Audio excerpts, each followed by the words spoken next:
Okay, in this tutorial I want to quickly show you another selection tool, which is the Lasso tool.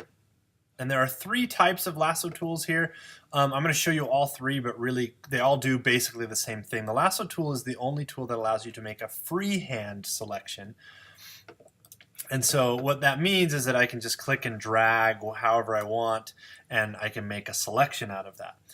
So usually you'll use the Lasso tool on things that need a little bit more precise selection. And notice how it sort of connects wherever I click. If I stop dragging right there, it's going to connect back to the very beginning point when I started dragging. So if I wanted to select this dog, for example, I have to sort of keep picking up my mouse and moving around, and sometimes that can be difficult if it's a large object that I'm trying to select. And that's why a couple of the other selection tools might be helpful. So the polygonal lasso tool allows me to sort of just click. It only selects in straight lines, but I can click a point, click, click, click, click, and I can basically make my selection as long as I end up back at the same point. And notice how I have a little, like, if I keep clicking, I can just make new points, but when I get back to the original point, it has a little circle, meaning I'm closing the loop.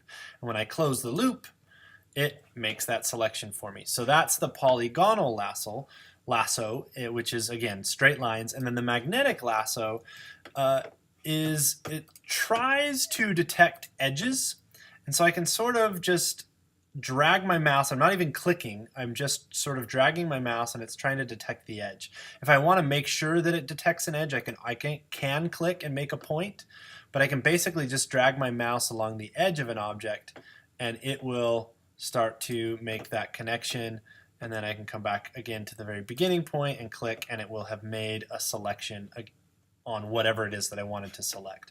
So it allows us to make, the Lasso tool allows us to make a freehand selection inside of Photoshop.